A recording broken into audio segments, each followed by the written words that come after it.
بالله من الشيطان الرجيم بسم الله الرحمن الرحيم الحمد لله رب العالمين والصلاة والسلام على أشرف الأنبياء والمرسلين سيدنا محمد وعلى آله وصحبه أجمعين أما بعد. قال الله تعالى في القرآن الكريم والفرقان الحميد: أعوذ بالله من الشيطان الرجيم بسم الله الرحمن الرحيم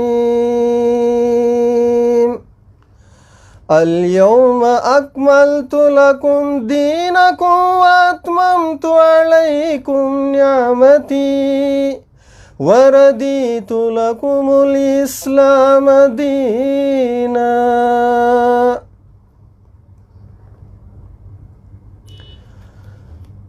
సకల స్తోత్రాలు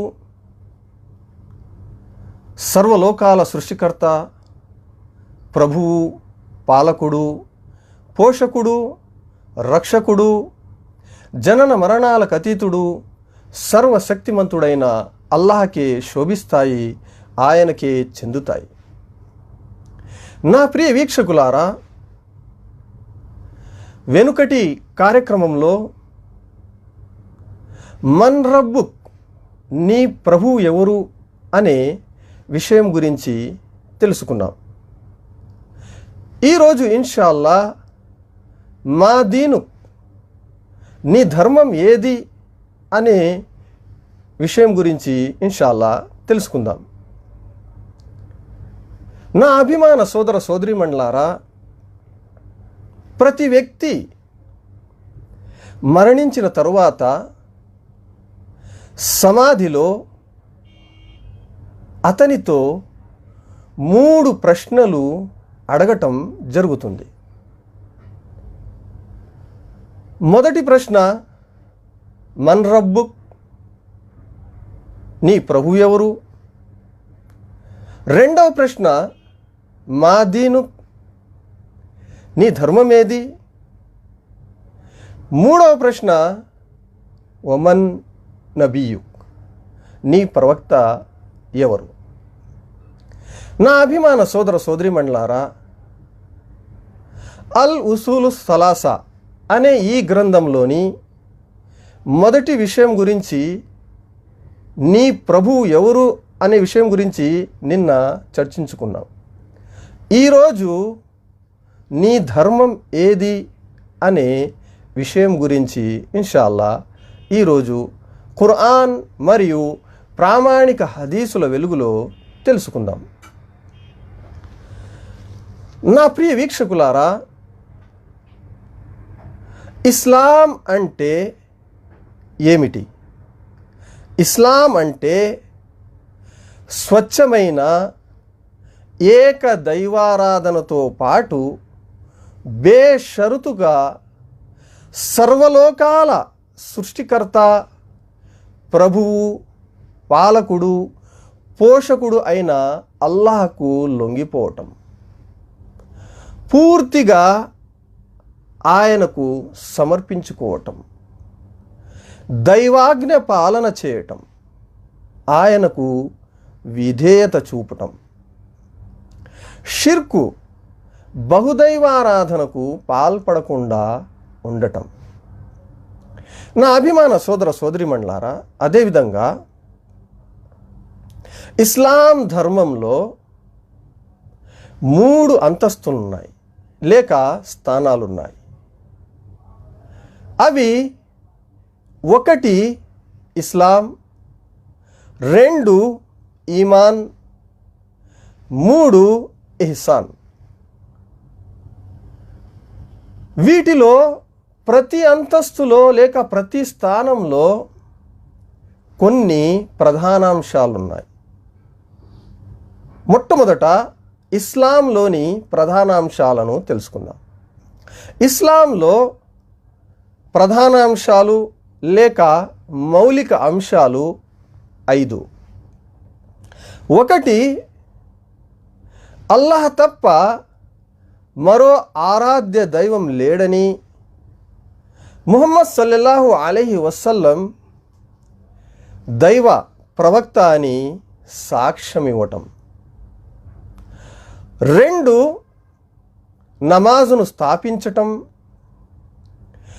3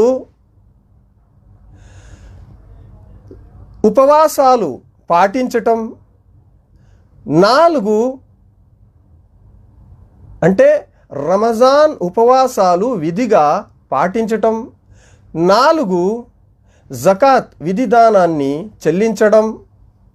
అదేవిధంగా 5 స్తోమత కలవారు హజ్ చేయడం. నా అభిమాన సోదర సోదరీమణులారా, ఈ 5ంటికి ఖురాన్లో గల ఆధారాలను తెలుసుకుందాం. అల్లాహ్ సుబ్హానహు వ తఆలా వీటి గురించి ఎక్కడ ఏమని సెలవిచ్చాడు. మొదటి విషయం, తౌహీద్ గురించి అల్లాహ్ సుబ్హానహు వ తఆలా సాక్ష్యమిచ్చాడు. అల్లాహ్ సుబ్హానహు వ తఆలా సూరతుల్ ఆలి ఇమ్రాన్ ఆయత్ నంబర్ 18లో ఇలా సెలవిచ్చాడు. షహిదల్లాహు అన్నహు లా ఇలాహ ఇల్లాహు లా ఇలాహ ఇల్లాహు వల్ మలాయికతు వ ఉలుల్ ఇల్మి ఖాయిమం బిల్ కిస్ట్ లా ఇలాహ ఇల్లా హువల్ అజీజుల్ హకీం. అల్లాహ్ సుబ్హానహు వ తఆలా ఇలా సెలవిచ్చాడు. తాను తప్ప మరొక దైవం లేడు అనే సత్యానికి స్వయంగా అల్లాహే సాక్ష్యమిచ్చాడు. ఆ తర్వాత దైవదూతలు, సమస్త జ్ఞానులు కూడా ఆ మహాశక్తిమంతుడు, ఆ మహాజ్ఞాని తప్ప వాస్తవానికి మరొక దైవం లేడు అని నిజాయితీగా, న్యాయంగా సాక్ష్యమిస్తారు. నా అభిమాన సోదర సోదరీమణులారా, అదేవిధంగా లా ఇలాహ ఇల్లల్లాహ్ అంటే అల్లాహ్ తప్ప మరో ఆరాధ్య దేవుడు లేడని, ఆయనే నిజమైన దైవమని భావం. ఈ లా ఇలాహ ఇల్లల్లాలో మొదటిది లా ఇలాహ్ అంటే అల్లాహ్ తప్ప ఇతర దైవాలను వదిలివేయటం, త్రోసిపుచ్చటం అని భావం. ఇల్లల్లాహ్ అంటే ఆరాధనకు, దాస్యానికి, పూజలకు అల్లాహయే తగినవాడని, దాస్యంలో ఆయనకు సహవర్తులు ఎవరూ లేరని ఆచరణ ద్వారా నిరూపించటం, రుజువు చేయటం. నా అభిమాన సోదర సోదరీమణులారా, అదేవిధంగా హజరత్ ఇబ్రాహీం అలైహిస్సలాం తన తండ్రికి, తన జాతి వారికి చెప్పిన దానిని అల్లాహ్ సుబ్హానహు వ తఆలా సూరతుల్ జుఖ్రుఫ్ ఆయత్ నంబర్ 26, 27, 28లో ఇలా సెలవిచ్చాడు. ప్రవక్త ఇబ్రాహీం అలైహిస్సలాం తన తండ్రితో, తన జాతి వారితో చెప్పిన సందర్భాన్ని గుర్తించండి. మీరు దేనినైతే ఆరాధిస్తున్నారో దానితో నాకు ఎటువంటి సంబంధం లేదు. నా బంధం కేవలం నన్ను సృష్టించిన వానితోనే ఉన్నది. ఆయన నాకు రుజుమార్గం చూపుతాడు.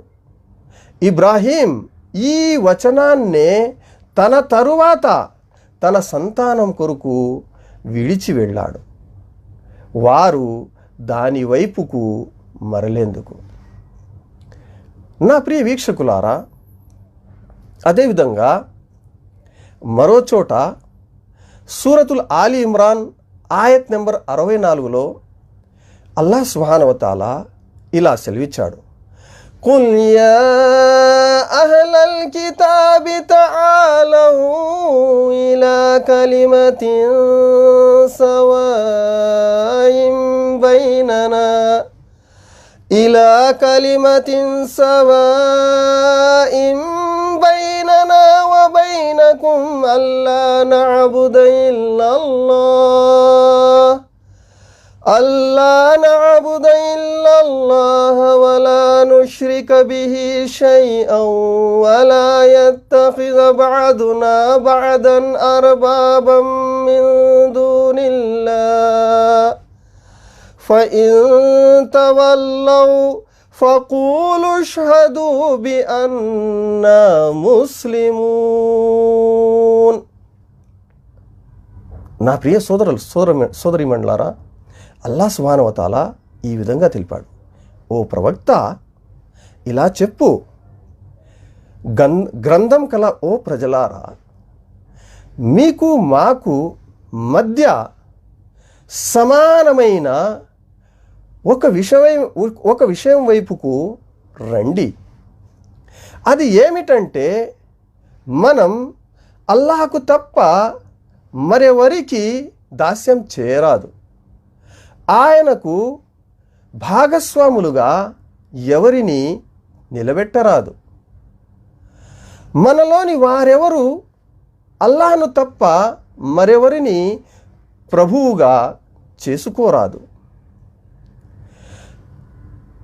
ఈ సందేశాన్ని స్వీకరించటానికి వారు కనుక వైముఖ్యం కనబరిస్తే వారితో నువ్వు స్పష్టంగా చెప్పేయి, మేము ముస్లిములం, అంటే కేవలం అల్లాహకే దాస్యం చేసేవారు, విధేయత చూపేవారు అని అను. ఈ విషయానికి మీరే సాక్షులు అని అల్లాహ్ సుబ్హానహు వ తఆలా ఈ వాక్యంలో తెలియజేశాడు.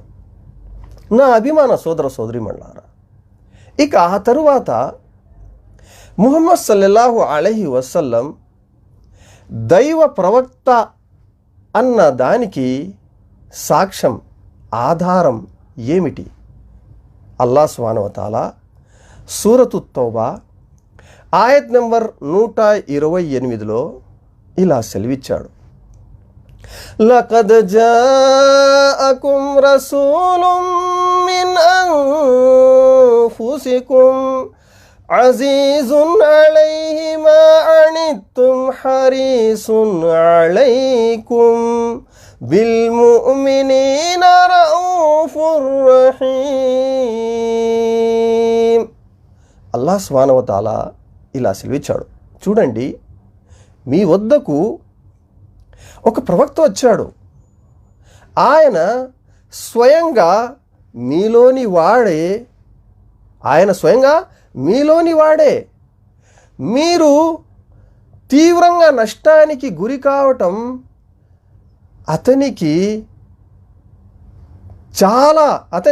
ఆయనకు కష్టం కలిగిస్తుంది. అదేవిధంగా మీ సాఫల్యాన్ని ఆయన తీవ్రంగా కాంక్షిస్తాడు. విశ్వాసులపై ఆయన వాత్సల్యం కలవాడు, కారుణ్యం కలవాడు.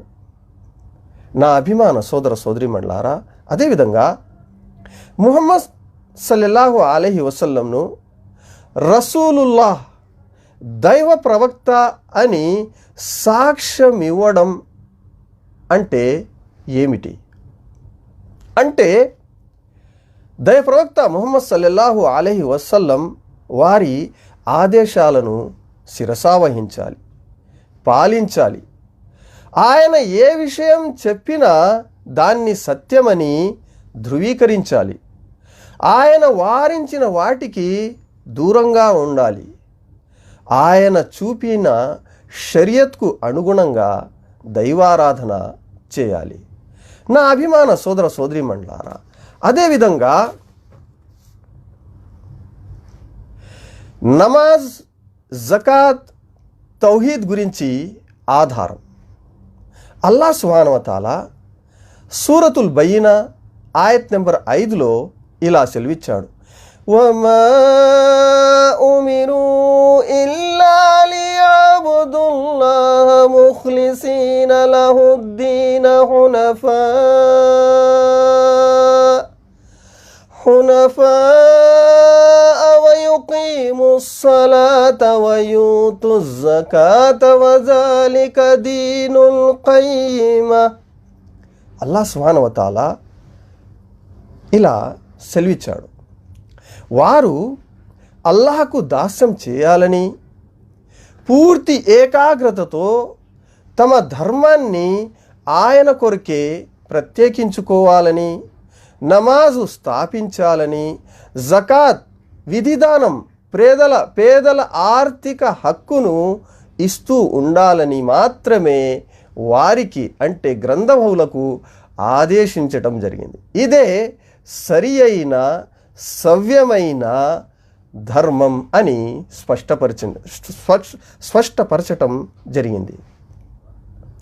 నా అభిమాన సోదర సోదరీమణులారా, అదేవిధంగా రోజా ఉపవాసానికి ఆధారం దివ్య ఖురాన్లో అల్లాహ్ సుబ్హానహు వ తఆలా సూరతుల్ బకరా ఆయత్ నెంబర్ 183లో ఇలా సెలవిచ్చాడు, యా అయ్యుహల్లజీన ఆమనూ కుతిబ అలైకుముస్ సియామ్ కమా కుతిబ అలల్లజీన మిన్ కబ్లికుం లఅల్లకుం తత్తకూన్.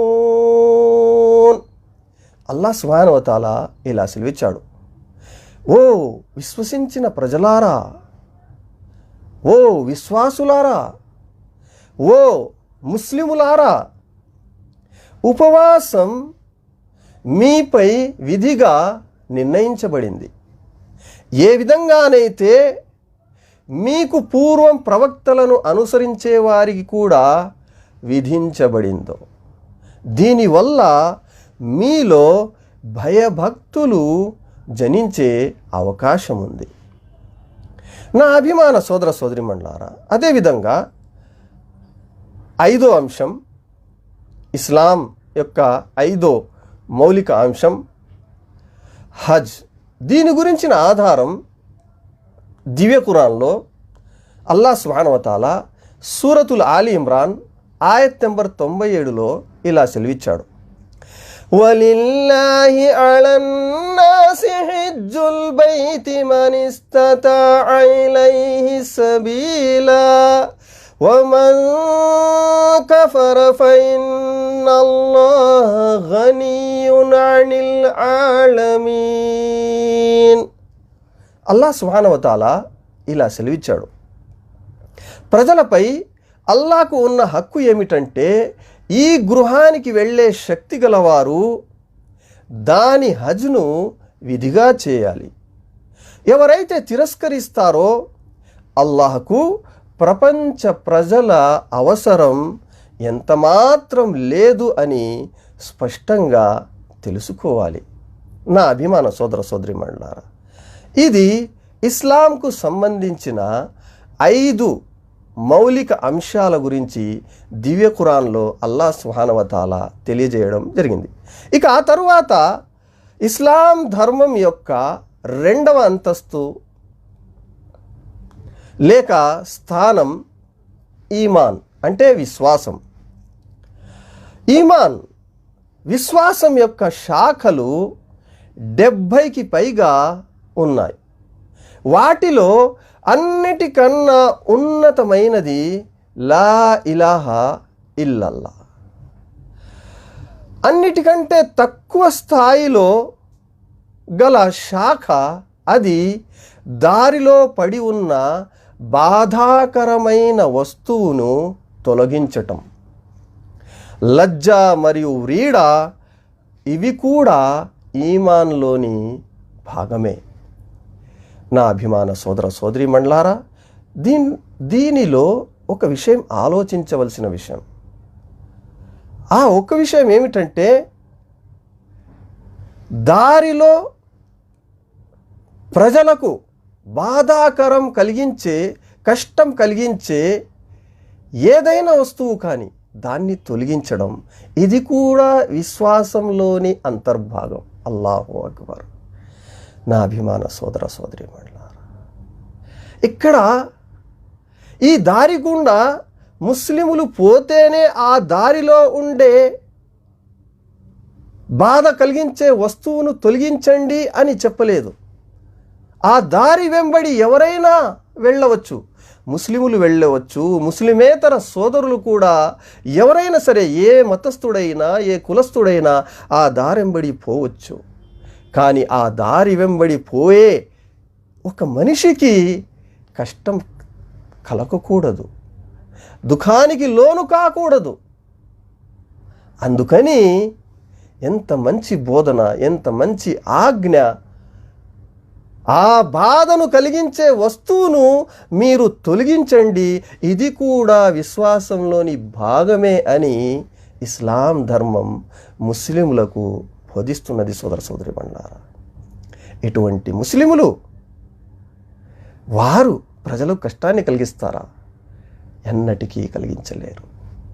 నా అభిమాన సోదర సోదరీమణులారా, అదేవిధంగా ఈమాన్ విశ్వాసంలో 6 ప్రధాన అంశాలు ఉన్నాయి. 1 అల్లాహపై విశ్వాసం, 2 దైవ దూతలపై విశ్వాసం, 3 ఆకాశ గ్రంథాలపై విశ్వాసం, 4 దైవ ప్రవక్తలపై విశ్వాసం, 5 అంతిమ దినంపై విశ్వాసం, 6 మంచి చెడులు కల విధి వ్రాతపై విశ్వాసం. ఇవి విశ్వాసం యొక్క 6 ప్రధానాంశాలు. నా అభిమాన సోదర సోదరీమణులారా, వీటి గురించి అల్లాహ్ సుబ్హానహు వ తఆలా దివ్య ఖురాన్లో ఇలా సెలవిచ్చాడు. సూరతుల్ బకరా ఆయత్ నంబర్ 128లో ఇలా సెలవిచ్చాడు. లైసల్ బిర్ర అన్ తువల్లు వుజూహకుం కిబలల్ మష్రికి వల్ మగ్రిబ్ వలాకిన్నల్ బిర్ర మన్ ఆమన బిల్లాహ్ వల్ యౌమిల్ ఆఖిరి వల్ మలాయికతి వల్ కితాబి వన్ నబీన్. అల్లాహ్ సుబ్హానహు వ తఆలా ఇలా సెలవిచ్చాడు, సత్కార్యం అంటే మీరు మీ ముఖాలను తూర్పుకో పడమరకో తిప్పటం కాదు. సత్కార్యం అంటే అల్లాహ్ను, అంతిమ దినాన్ని, దూతలను, అల్లాహ్ అవతరింపజేసిన గ్రంథాన్ని, ఆయన ప్రవక్తలను హృదయపూర్వకంగా విశ్వసించటం. నా అభిమాన సోదర సోదరీమణులారా, అదేవిధంగా ఈమాన్లోని 6వ విషయం అది విధివ్రాత. విధివ్రాతను గురించి అల్లాహ్ సుబ్హానహు వ తఆలా దివ్య ఖురాన్లో సూరతుల్ కమర్ ఆయత్ నంబర్ 47లో ఇలా సెలవిచ్చాడు. ఇన్నా కుల్ల షైఇన్ ఖలక్నాహు బిఖదర్. అల్లాహ్ సుబ్హానహు వ తఆలా మేము ప్రతి వస్తువును ఒక విధి నిర్ణయంతో పాటు సృష్టించాం. ఈ విధంగా అల్లాహ్ సుబ్హానహు వ తఆలా ఈమాన్కు సంబంధించిన 6 విషయాల గురించి దివ్య ఖురాన్లో సెలవిచ్చాడు. అదేవిధంగా ఇక ఇస్లాం యొక్క 3వ అంతస్తు లేక స్థానం ఇహ్సాన్. ఇహ్సాన్ అంటే హదీసు జిబ్రయీల్లో ఇలా తెలపడం జరిగింది. అంతాబుదుల్లాహ కఅన్నక తరా ఫఇల్లం తకున్ తరాహు ఫఇన్నహు యరాక్. అంటే మీరు అల్లాహ్ను చూస్తున్నామన్న భావనతో ఆరాధన చేయండి, లేకుంటే ఆయన మిమ్మల్ని చూస్తున్నాడన్న తలంపుతోనైనా ఆరాధన చేయండి. అంటే ఏ ఆరాధననైనా ఉత్తమ రీతిలో నిర్వర్తించటమే అసలు ఇహ్సాన్ అన్నమాట. నా అభిమాన సోదర సోదరీమణులారా, దీని గురించి అల్లాహ్ సుబ్హానహు వ తఆలా సూరతున్ నహల్ ఆయత్ నంబర్ 128లో ఇలా సెలవిచ్చాడు. ఇన్నల్లాహ మఅల్లజీన తఖవ్ వల్లజీన హుమ్ ముహ్సినూన్. భయభక్తులతో పనిచేస్తూ ఉదార వైఖరి కలిగి ఉండే వారితో అల్లాహ్ ఉంటాడు. అదేవిధంగా మరోచోట సూరతుల్ యూసుఫ్ ఆయత్ నంబర్ 81లో ఇలా సెలవిచ్చాడు, ఓ ప్రవక్త, నీవు ఏ స్థితిలో ఉన్నా ఖురాన్ నుండి దేనిని వినిపించినా మానవులారా మీరు ఏది చేసినా అన్ని సందర్భాలలో మేము మిమ్మల్ని చూస్తూనే ఉంటాం. నా అభిమాన సోదర సోదరీమణులారా, ఇప్పటి వరకు మనం ఇస్లాంలోని 3 అంతస్తులు ఇస్లాం, ఈమాన్, ఇహ్సాన్కు సంబంధించిన ఖురాన్లోని వాక్యాలు తెలుసుకున్నాం. ఇక ఇవే విషయాలు హదీసులో కూడా ఉన్నాయి. ఇక ఆ హదీసును గురించి కూడా తెలుసుకుందాం. బుఖారీ మరియు ముస్లిం గ్రంథాలలోని హదీసు, ఈ హదీసు హదీసే జిబ్రయీల్గా ఖ్యాతి చెందింది. ఈ హదీసును ఉల్లేఖించిన వారు హజరత్ ఉమర్ బిన్ ఖత్తాబ్ రజియల్లాహు అన్హు గారు. ఆయన ఇలా సెలవిచ్చారు, ఓసారి మేము దైవప్రవక్త సల్లల్లాహు అలైహి వసల్లం సమక్షంలో కూర్చొని ఉండగా అంతలోనే ఒక వ్యక్తి వచ్చాడు. అతని దుస్తులు ఎంతో పరిశుభ్రంగా ఉన్నాయి. అతని వెంట్రుకలు నల్లగా ఉన్నాయి. అదేవిధంగా అతనిలో ప్రయాణ బడలిక అనేది కొంచెం కూడా కనిపించడం లేదు. అంటే అతను ప్రయాణం చేసి వచ్చాడన్న చిహ్నాలు అతని ఒంటిపై ఏవీ కనపడడం లేదు. అదేవిధంగా మాలో ఎవరు అతన్ని ఎరుగరు. ఆ వ్యక్తి దైవప్రవక్త సల్లల్లాహు అలైహి వసల్లం వద్దకు వచ్చి ఆయన ఎదుట కూర్చున్నాడు. తన అరచేతులను ఆయన తొడలపై ఉంచి, ఓ ముహమ్మద్ సల్లల్లాహు అలైహి వసల్లం, నాకు ఇస్లాం గురించి తెలియజేయండి అని అన్నాడు. దానికి దైవప్రవక్త సల్లల్లాహు అలైహి వసల్లం వారు సమాధానమిస్తూ, నీవు అల్లాహ్ తప్ప మరో ఆరాధ్య దైవం లేడని సాక్ష్యం ఇవ్వాలి. ముహమ్మద్ సల్లల్లాహు అలైహి వసల్లం అల్లాహ్ యొక్క సందేశహరుడు అని కూడా సాక్ష్యం ఇవ్వాలి. నమాజును స్థాపించాలి, జకాత్ ఇవ్వాలి, రమజాన్ నెలలో ఉపవాసాలు పాటించాలి, స్తోమత ఉంటే హజ్ చేయాలి అని దైవప్రవక్త సల్లల్లాహు అలైహి వసల్లం వారు ఇస్లాం గురించి వివరించారు. ఆ తర్వాత అతను తమరు చెప్పింది నిజం అని సెలవిచ్చాడు. ఆ తరువాత మాకు ఆశ్చర్యం కలిగింది. ఎవరు అంటున్నారు? హజరత్ ఉమర్ రజియల్లాహు గారు అంటున్నారు. అతని మాటలు విని మాకు ఆశ్చర్యం కలిగింది. ఎందుకంటే అతనే ప్రశ్నిస్తున్నాడు.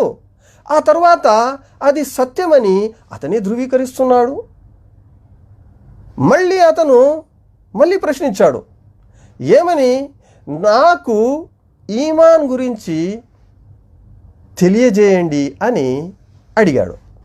దానికి ఆయన సల్లల్లాహు అలైహి వసల్లం, నీవు అల్లాహను, ఆయన దూతలను, ఆయన గ్రంథాలను, ఆయన ప్రవక్తలను, అంతిమ దినాన్ని, మంచి జరిగినా చెడు జరిగినా అంతా దైవం తరపు నుంచే జరుగుతుందన్న విధి వ్రాతను విశ్వసించు, ఇదే ఈమాన్ అని వివరించారు.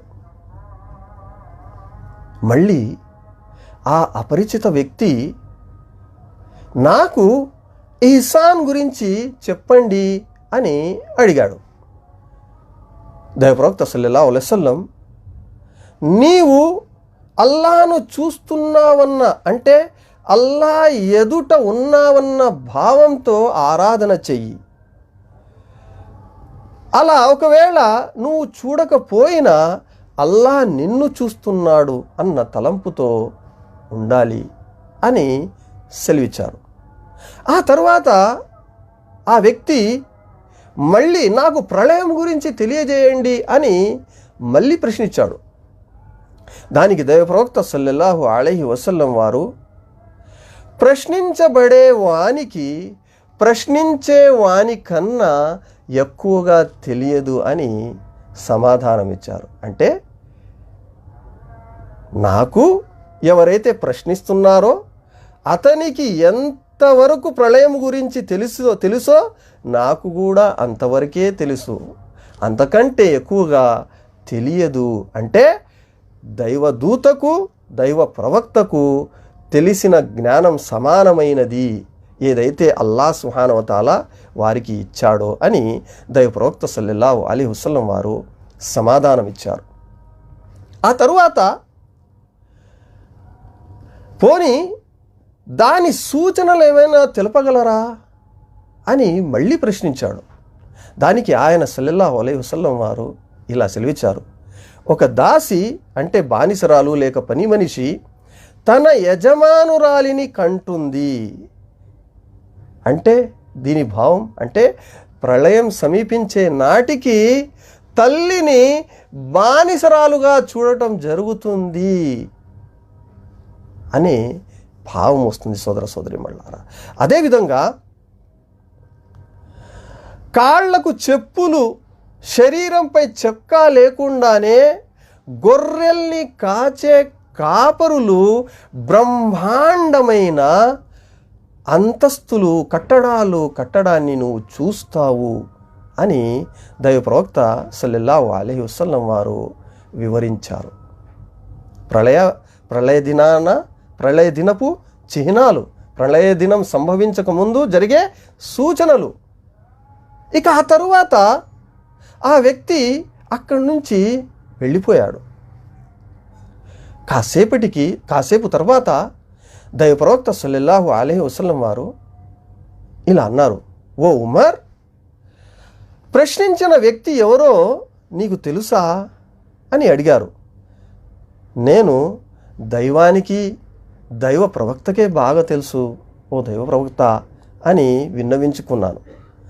ఆయన సల్లల్లాహు అలైహి వసల్లం వారు ఇలా సెలవిచ్చారు, ఆయన జిబ్రయీల్ దూత, మీకు మీ ధర్మాన్ని బోధించే నిమిత్తం ఆయన మీ వద్దకు ఇచ్చేశాడు అని ఆయన సల్లల్లాహు అలైహి వసల్లం వారు సెలవిచ్చారు. నా అభిమాన సోదర సోదరీమణులారా, ఎవరైనా ఇస్లాం గురించి అడిగితే ఇస్లాం అంటే ఏమిటి, ఇస్లాం యొక్క మౌలిక విషయాలు ఏమిటి అంటే చాలా స్పష్టంగా ఉన్నాయి. ఒకదాని తర్వాత ఒకటి ఇలా చాలా స్పష్టంగా ఉన్నది. ఎవరైనా తెలుసుకోవాలంటే చాలా స్పష్టంగా ఇస్లాంను గురించి తెలుసుకోవచ్చు. చివరగా ఒక మాట చెప్పి నా మాటను ముగిస్తాను. అదేమిటంటే, ఇప్పటి వరకు మేము ఖురాన్ మరియు హదీసుల వెలుగులో ఇస్లాం యొక్క 3 అంతస్తులు ఇస్లాం, ఈమాన్, ఇహ్సాన్ గురించి తెలుసుకున్నాం. ఇది ఈ విధంగా మేము ఉదాహరించవచ్చు. అది ఏమిటంటే, ఇస్లాం అనేది ఒక 3 అంతస్తుల అందమైన భవనం. దానికి ఒక పెద్ద ద్వారం ఉంది. ఎవరైనా ప్రవేశించాలంటే ఆ ద్వారం గుండా ఇస్లాం అనే భవనంలోకి ప్రవేశించాలి. ఆ ద్వారం గుండా ఆ ఇస్లాం అనే భవనంలోకి ప్రవేశించాలంటే షరతు ఏమిటంటే, లా ఇలాహా ఇల్లల్లా ముహమ్మదర్ రసూలుల్లా అనే కలిమా సద్వచనాన్ని చదవాలి. చదివిన వ్యక్తి ఆ ద్వారం గుండా లోనికి ఇస్లాం భవనంలోకి ప్రవేశిస్తాడు. ఇస్లాం భవనంలోకి ప్రవేశించిన తరువాత కిందనున్న అంతస్తు అది ఇస్లాం. ఆ అంతస్తు 5 మూల స్తంభాలపై నిలబడి ఉంది.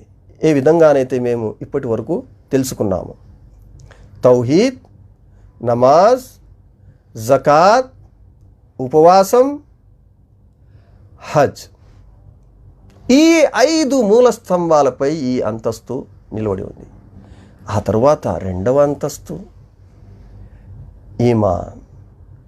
ఈమాన్ 6 మూల స్తంభాలపై నిలబడి ఉంది.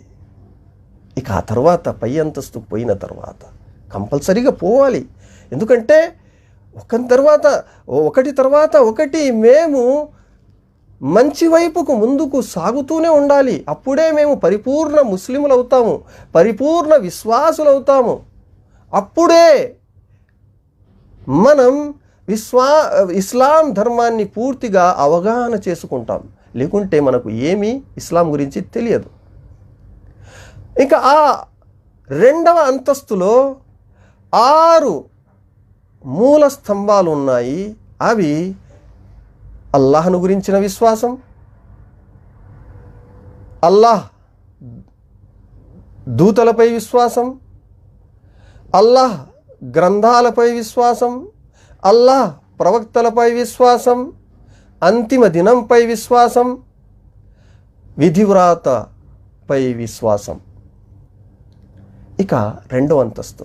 ఇక ఆ తరువాత 3వ అంతస్తుకు పోవాలి కూడా. ఆ 3వ అంతస్తులో 2 విషయాలు ఉన్నాయి, 2 స్తంభాలు. అది ఏమిటి? ఎహ్సాన్.